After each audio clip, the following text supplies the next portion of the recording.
कहते हैं कुछ रातें सिर्फ रातें नहीं होती, वो एक चाल होती हैं, खामोश, अंधेरी और भूखी। NH24 पर कोहरा कभी कभी वो नहीं होता जो दिखता है। उस कोहरे में कुछ चलता है, कुछ सांस लेता है, कुछ इंतजार करता है। इंसान शिकार करने निकलता है और शिकार बन जाता है। जो मरे नहीं पूरी तरह, जो जिए नहीं पूरी तरह, वो अधमरे, ना इस दुनिया के ना उस दुनिया के, बस भटकते हैं, भूखे, खामोश और बेरहम। ये कहानी उस रात की है जब शिकारी खुद फंस गया और हर मदद करने वाला हाथ मौत का दूसरा नाम था।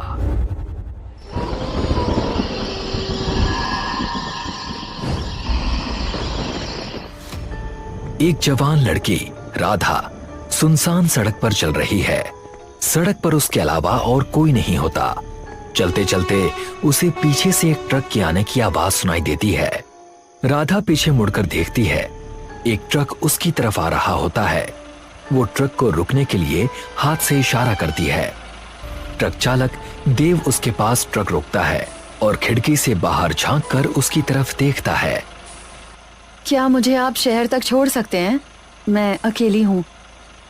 देव ज्यादा कुछ नहीं बोलता। वो ट्रक का पास वाला दरवाजा खोल देता है।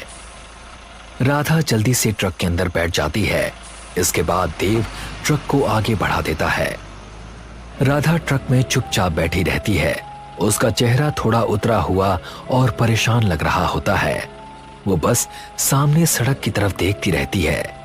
देव भी शुरुआत में ज्यादा कुछ नहीं बोलता। और फिर, इस सुनसान सड़क पर अकेली? यहाँ कोई गाड़ी नहीं आती? मैं भाग रही हूँ। किससे? मौत से। पीछे कुछ बहुत बड़ी आफत है। अगर मैं वहां रुकती तो शायद आज जिंदा नहीं बचती। वैसे भी अब जिंदा होने का मतलब ही क्या है? देव को थोड़ा शक होने लगता है। वो सामने देखते हुए ट्रक को पहले से थोड़ा तेज चलाने लगता है। देखते ही देखते 1 घंटा बीत जाता है। ट्रक के अंदर का सन्नाटा अब थोड़ा अजीब लगने लगता है। राधा अभी भी चुपचाप बैठी रहती है, जबकि देव बार बार कनखियों से उसकी तरफ देखता रहता है। कुछ देर बाद वो फिर से चुप्पी तोड़ने की कोशिश करता है। तुम्हें जाना कहाँ है? तुम्हारा घर कहाँ है? मेरा कोई घर नहीं है। जहां मेरा घर था वहां अब सिर्फ राख और चीखें हैं। सब कुछ खत्म हो गया। मैं बस इस जगह से दूर जाना चाहती हूँ जहां कोई मुझे छू ना सके। तुम बातें बहुत अजीब कर रही हो। राधा धीरे से अपना चेहरा देव की तरफ घुमाती है और उसे एक डरावनी मुस्कान देती है। क्या आपको मुझसे डर लग रहा है, ड्राइवर साहब? लोग कहते हैं कि इस सड़क पर रात को जो भी मिलता है वो इंसान नहीं होता। क्या आपको लगता है कि मैं कोई भूत हूँ? देव डर के मारे घबरा जाता है। उसे गांव की पुरानी कहानियां याद आने लगती हैं। वो तुरंत राधा के पैरों की तरफ देखने की कोशिश करता है, लेकिन अंधेरा इतना ज्यादा होता है कि उसे कुछ भी साफ दिखाई नहीं देता। कुछ देर बाद ट्रक एक चेक पोस्ट के पास आकर रुक जाता है। देव ट्रक से नीचे उतरता है और राधा को भी बाहर आने का इशारा करता है। राधा भी धीरे से ट्रक के नीचे उतर जाती है। बस बहुत हुआ, तुम यहीं रुक जाओ। मेरी गाड़ी के पास मत आना। मुझे पता है तुम कोई भटकी हुई आत्मा हो। चली जाओ यहां से। कहाँ जाऊं ड्राइवर साहब? आत्माओं का तो कोई ठिकाना नहीं होता। आपने मुझे अपनी गाड़ी में बिठाया है। अब आप मुझसे पीछा नहीं छुड़ा सकते। भूत कभी अपने शिकार को नहीं छोड़ते। देव पीछे की तरफ चलता है। उसी समय राधा धीरे धीरे डरावने तरीके से उसकी तरफ बढ़ने लगती है। देव डर के मारे वहां से भागने लगता है। देव जंगल के बीच तेजी से भागता रहता है। चारों तरफ राधा की डरावनी हंसी गूंज रही होती है। भागते भागते उसे जंगल के अंदर एक छोटा सा खाली लकड़ी का शेड दिखाई देता है। देव जल्दी से उसके अंदर चला जाता है। देव लकड़ी के शेड के अंदर आता है और डर के मारे कांपते हुए एक बेंच के नीचे छिप जाता है। थोड़ी देर बाद राधा भी वहां पहुंच जाती है।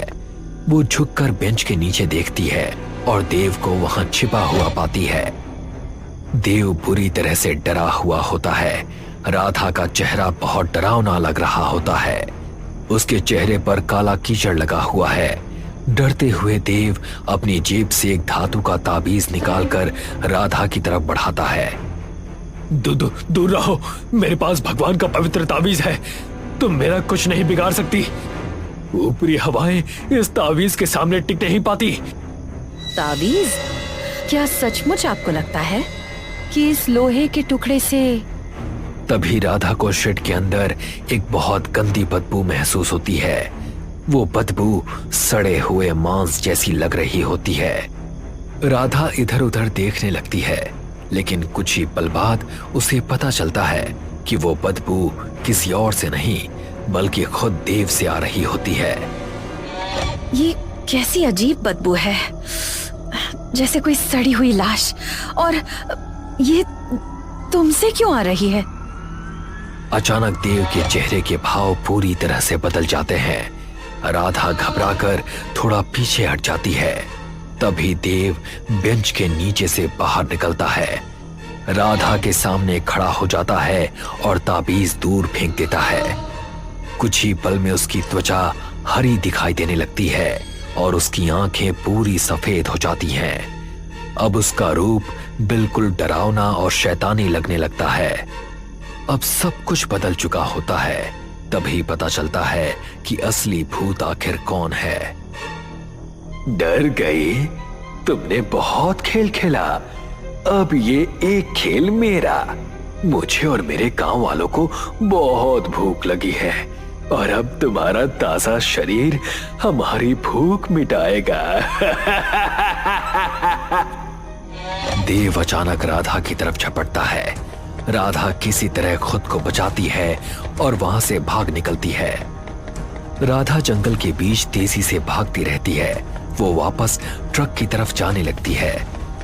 राधा जल्दी से ट्रक के अंदर घुस जाती है और दोनों दरवाजे बंद कर लेती है। फिर वो डर के मारे सीटों के पीछे दुबक कर बैठ जाती है। अचानक ड्राइवर की तरफ का दरवाजा जोर से खुलता है। देव, जो अब एक अधमरा बन चुका है, ट्रक के अंदर कूद जाता है। राधा डर के मारे जोर से चीख पड़ती है। जैसे ही देव राधा की तरफ झपटता है, तभी ट्रक का हैंड ब्रेक खुल जाता है और ट्रक ढलान की तरफ लुढ़कने लगता है। राधा जल्दी से अपने पास रखी एक लोहे की रॉड उठाती है और उसे बीच में अड़ा देती है ताकि देव उस पर हमला ना कर सके। मुझे बाहर जाने दो, कोई बचाओ मुझे, बचाओ! कोई नहीं बचाएगा, तुम मेरे साथ ही रहोगी। देव बीच की छोटी छोटी जगहों से अपना हाथ अंदर डालकर राधा को पकड़ने की कोशिश करता है, जबकि राधा किसी तरह खुद को बचाती रहती है। तभी तेज रफ्तार ट्रक आगे पड़े एक बड़े पत्थर से टकरा जाता है। जोरदार टक्कर के साथ देव सामने के शीशे को तोड़ते हुए ट्रक से बाहर जा गिरता है और बेहोश हो जाता है। राधा इसे मौका समझकर तुरंत लोहे का रॉड उठा लेती है। राधा जल्दी से ट्रक से बाहर कूद जाती है और देव की तरफ देखती है। उसका शरीर जमीन पर पड़ा होता है और वो बिल्कुल हिल नहीं रहा होता। राधा बिना समय गवाए वहां से अपनी जान बचाकर भागने लगती है। भागते भागते वो अपना मोबाइल निकालती है और अपने एक दोस्त को फोन लगाती है। सुरभि, प्लीज मेरी मदद करो, मैं फंस चुकी हूँ। अरे पर हुआ क्या, तुम ठीक हो? आज मैं फिर से हाईवे पर निकली थी, एक और ड्राइवर को फंसाकर पैसे ऐंठने। ये तो जीता जागता अधमरा शैतान निकला। अभी तुम कहाँ हो? मैं नहीं जानती, मैं तुम्हें अपनी लाइव लोकेशन भेज रही हूँ, तुम फौरन मदद लेकर यहाँ पहुँचो।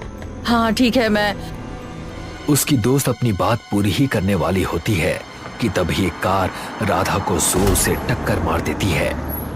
राधा उछलकर दूर जाकर गिरती है। कार चलाने वाली महिला तुरंत अपनी कार रोकती है और बाहर निकलकर राधा को देखने लगती है। वो धीरे धीरे उसके पास पहुंचती है। राधा होश में तो आती है, लेकिन उसे काफी चोट लगी होती है। क्या आप ठीक हैं? दर्द हो रहा है। आई एम सो सॉरी, मैंने आपको नहीं देखा। आप तो पहले से काफी घायल लगती हो। चलो मेरे साथ, मैं आपको हॉस्पिटल लेकर जाती हूँ। वो महिला राधा को सहारा देकर उठाती है और उसे अपनी कार तक लेकर जाती है। इसके बाद वो राधा को कार में बैठाकर वहां से निकल जाती है। राधा घायल हालत में कार की सीट पर बैठी रहती है। उसकी मदद करने वाली महिला तेजी से कार चलाती रहती है। वैसे आप इतनी रात को यहाँ क्या कर रही थी?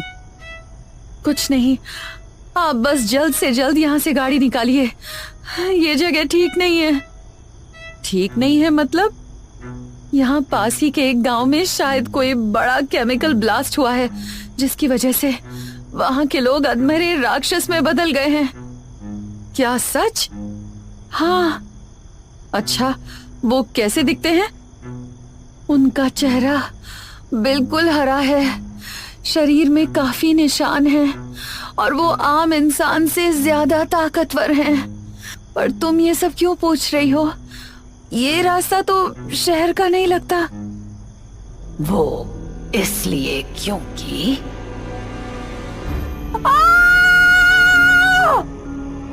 तभी वो महिला अपना चेहरा राधा की तरफ घुमाती है।